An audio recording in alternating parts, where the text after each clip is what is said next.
दोस्तों हम सबको बचपन में इस दुनिया में हुए कई इन्वेंशंस के बारे में बताया गया है जिसके कारण से आज ये दुनिया इतना इवॉल्व कर पाई है और हमें लगता है कि हम आज तक जितने भी सारे इन्वेंशंस हुए हैं उन सभी इन्वेंशंस के बारे में जानते हैं, जैसे लाइट बल्ब का इन्वेंशन, स्टीम इंजन का इन्वेंशन, टेलीफोन का इन्वेंशन, इलेक्ट्रिसिटी का invention and etcetera etcetera. But क्या हो अगर मैं आपको बताऊं कि इस दुनिया में कई ऐसे ग्राउंड ब्रेकिंग इन्वेंशंस भी हुए जिन्हें अनफॉर्चुनेटली या तो कॉर्पोरेट इंटरेस्ट या गवर्नमेंट इंटरवेंशन के कारण परमानेंटली बैन कर दिया गया और उनके इन्वेंटर्स को चुप करा दिया गया। और क्या आपको पता है आज हमें इस केबल मैनेजमेंट की प्रॉब्लम होती ही नहीं अगर सर निकोला टेस्ला का वायरलेसली इलेक्ट्रिसिटी ट्रांसफर करने वाले इन्वेंशन को सरकार ने इस पूरी दुनिया से छुपा के चुपचाप उसका गला नहीं घोट दिया होता। तो दोस्तों आज मैं आपको एक ऐसे ही हिडन इन्वेंशन के बारे में बताने जा रहा हूं जो कि हमारे कॉस्मोस में प्रेजेंट इनफाइनाइट एनर्जी की मदद से अर्थ पे इलेक्ट्रिसिटी जनरेट कर पाता था। ये एक बहुत ही ब्रेक थ्रू डिस्कवरी थी और उतना ही इनोवेटिव इन्वेंशन, पर अनफॉर्चुनेटली सरकार ने इस इन्वेंशन का गला घोट के इसको जनरल पब्लिक से बहुत दूर ले, क्योंकि अगर ऊपर स्पेस में प्रेजेंट इनफाइनाइट एनर्जी की मदद से इलेक्ट्रिसिटी जनरेट होने लग जाती तो क्या पता आज कोल, गैस और ऑयल की खानों पे ताले लग जाते। तो फिर देरी किस बात की, आइए शुरू करते हैं इस हिडन इन्वेंशन के बारे में जानने।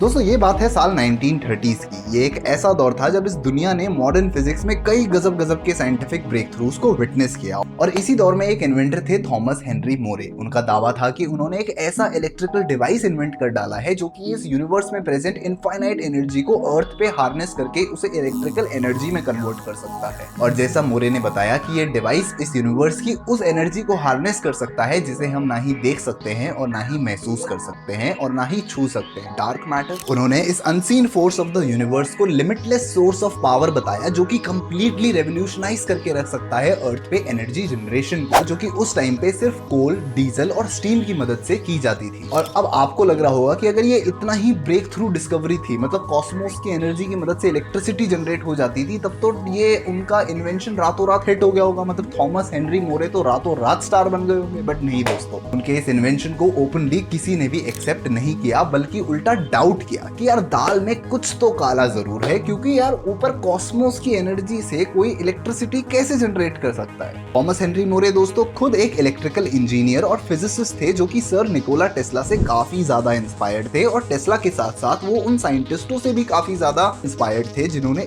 इलेक्ट्रोमैग्नेटिज्म एंड रेडियो एक्टिविटी के फील्ड में एक्सटेंसिव रिसर्च कंडक्ट करी हो। अपनी इन इंस्पिरेशन से इंस्पायर होके थॉमस हेनरी मोरे दोस्तों एक रात आसमान में देखते हुए सोचते हैं कि यार ये जितना भी कॉस्मोस है, यूनिवर्स है, ये हमारा इनफाइनाइट कॉस्मोस एक तरह की इनफाइनाइट एनर्जी से भरा हुआ है। अगर मैं किसी भी तरीके से इस इनफाइनाइट एनर्जी को हार्नेस करके अर्थ पे इलेक्ट्रिकल एनर्जी में कन्वर्ट कर दूं तो मतलब सबकी चांदी ही चांदी हो जाएगी। क्या था दोस्तों, थॉमस हेनरी मोरे अर्ली 1920s में पूरे जोरों शोरों से लग गए एक ऐसा इलेक्ट्रिकल डिवाइस बनाने में जो कि कॉस्मोस की एनर्जी को अर्थ पे इलेक्ट्रिकल एनर्जी में कन्वर्ट कर डाले। इस इन्वेंशन का सबसे इंपॉर्टेंट कंपोनेंट था एक स्पेशल वाल्व, ऐसा सेमीकंडक्टिव मटेरियल जिसे वो कहते थे कि ये मटेरियल एनवायरनमेंट में मौजूद रेडिएंट एनर्जी को कैप्चर करके इसे हाई वोल्टेज इलेक्ट्रिसिटी में कन्वर्ट कर सकता है। और ये प्रोसेस लॉ ऑफ थर्मोडायनेमिक्स को भी ब्रेक नहीं कर रहा, क्योंकि यूनिवर्स में ऑलरेडी एग्जिस्टिंग एक एनर्जी को एक बस दूसरे फॉर्म ऑफ एनर्जी में ही कन्वर्ट किया जा रहा है। और फाइनली फिर ये डिवाइस बन जाने के बाद दोस्तों थॉमस हेनरी मोरे ने इस इलेक्ट्रिकल डिवाइस का कई जगह पे लाइव पब्लिक डेमोन्स्ट्रेशन भी दिया। उन्होंने इसको पब्लिक के सामने इसकी मदद से कई लाइट बल्ब्स जला के दिखाए, रेडियो चला के दिखाया, स्टीम इंजन चला के दिखाया और मोटर भी चला के दिखाई। All this without any external source of power. Power का सोर्स था तो सिर्फ एक, इस एनवायरनमेंट में ऑलरेडी प्रेजेंट रेडिएंट एनर्जी। अब अपने इस इलेक्ट्रिकल डिवाइस का कई जगह पे लाइव डेमोन्स्ट्रेशन देने के बावजूद भी दोस्तों साइंटिफिक कम्युनिटी के लोगों को अभी भी विश्वास नहीं हो रहा था कि क्या कोई एक ऐसी अनदेखी एनर्जी को इलेक्ट्रिकल एनर्जी में कन्वर्ट कर सकता है। साइंटिफिक कम्युनिटी को इसी बात पे अभी भी बहुत ज्यादा शक था। उन लोगों का कहना था कि थॉमस हेनरी मोरे हमें एक्सप्लेन कर ही नहीं पा रहे हैं कि एग्जैक्टली ये इलेक्ट्रिकल डिवाइस चलता कैसे है, इसके पीछे की मैकेनिकल और इलेक्ट्रिकल वर्किंग प्रिंसिपल्स क्या हैं, और ना ही वो हमें कोई थ्योरेटिकल फ्रेमवर्क प्रेजेंट कर पा रहे हैं एग्जैक्टली इस चीज पे कि आखिर ये इलेक्ट्रिकल डिवाइस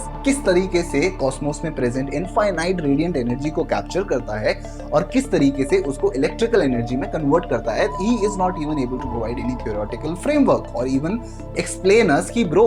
ये काम करता कैसे है एग्जैक्टली। इन शॉर्ट वो डेमोन्स्ट्रेट करके तो पब्लिक को और हम सबको जरूर दिखा रहे हैं कि देखो भाई कोई भी पावर सोर्स नहीं है इस डिवाइस के आसपास, और इसको मैंने ऑन किया और ये देखो ये चल गया, ये इलेक्ट्रिक एनर्जी कन्वर्ट हो रही है और इससे लाइट चल रही है, इससे रेडियो चल रहा है, इससे मोटर चल रही है, इससे स्टीम इंजन चल रहा है। पर जब हम उनसे पूछते हैं कि अच्छा ठीक है चल रहा है, ओके वेल एंड गुड, अब हमें इसके पीछे का फ्रेमवर्क समझाओ जरा, तो उसका वो कोई जवाब दे ही नहीं पा रहे हैं, जिसके कारण से पूरी साइंटिफिक कम्युनिटी का डाउट मोरे के ऊपर और ज्यादा बढ़ता गया। वो मानते थे कि भाई अगर ये बंदा इतना ही सच्चा है, अगर इसने एक सच में एक ऐसा इलेक्ट्रिकल डिवाइस बनाया है जो कि कॉस्मोस की एनर्जी को इलेक्ट्रिकल एनर्जी में कन्वर्ट कर डाले, तो फिर ये हमें बता क्यों नहीं देता? अगर ये इतना ही सच्चा है, if he is that legend, इसको अपने इस इन्वेंशन पे इतना ही विश्वास है, अगर ये इन्वेंशन इसका इतना ही सच्चा है, तो फिर बता दे हमें कि भाई ये काम कैसे कर रहा है। जब इससे पूछते हैं ये काम कैसे कर रहा है, तब तो ये बताते ही नहीं है, कुछ चुप हो जाता है। अब दोस्तों मोरे का इन सबको ना बताने का कारण ये था कि वो नहीं चाहते उनके इस इन्वेंशन का कोई भी मिस यूज हो, एंड मोर ओवर भाई ये मेरी इंटेलेक्चुअल प्रॉपर्टी है, क्योंकि मैंने इसे बहुत मेहनत से बनाया है। मतलब it's not easy to convert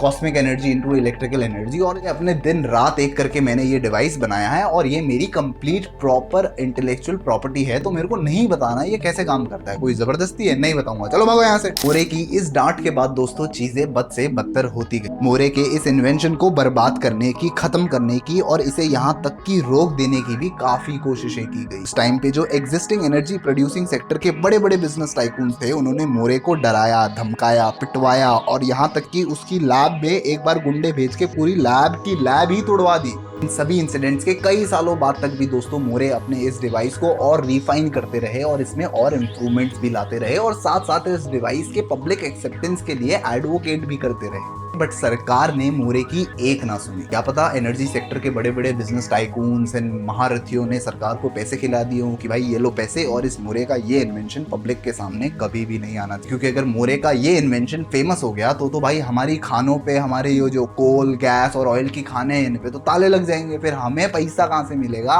तो सरकार तुम ये लो हमारी तरफ से पैसा, और मोरे का ये केस कभी भी सक्सेसफुल नहीं होना चाहिए। इसके इस इन्वेंशन को यहीं पे दबा दो, इतिहास के पन्नों में खत्म कर दो इसके इस इन्वेंशन को। और फाइनली दोस्तों फिर 1974 में अनफॉर्चुनेटली थॉमस हेनरी मोरे की डेथ हो जाती है, और उनकी डेथ के साथ साथ ही उनके इस रेडिएंट एनर्जी डिवाइस की भी डेथ हो जाती है, और ये डिवाइस बस इतिहास के पन्नों में कहीं दूर लॉस्ट हो जाता है, जिसके बारे में आज शायद ज्यादा कोई लोग बात नहीं करते। अब दोस्तों सर निकोला टेस्ला को तो हम सब जानते ही हैं, थॉमस हेनरी मोरे के बारे में शायद ज्यादा लोग नहीं जानते, बट निकोला टेस्ला को सब जानते हैं। और निकोला टेस्ला भी आप जानते हैं ये अपने सदी के, अपने जमाने के एक बेहतरीन इन्वेंटर रहे हैं, और उन्होंने भी कई ऐसे इन्वेंशंस करे जो कि पब्लिकली बहुत लोगों ने एक्सेप्ट करा, और आज हम उनके कई इन्वेंशंस के बारे में जानते हैं। बट निकोला टेस्ला के भी दोस्तों कई ऐसे इन्वेंशंस हैं जिनको पब्लिक के सामने डिस्क्लोज नहीं किया गया, बिकॉज वो इतने रेवोल्यूशनरी थे। और अगर आप थोड़ा सा भी इंटरेस्ट रखते हो उनके एक ऐसे इंसिडेंट इन्वेंशन के बारे में जानने में, तो फिर ये रही वो वीडियो। और मेरे प्यारे प्यारे दोस्तों, अगर आपको ये वाली वीडियो देख के मजा आया हो या फिर इससे कुछ भी वैल्यूएबल सीखने को मिला हो, तो do not forget to like, comment and subscribe to the curious Nihal, and I shall see you in the next one. Till then,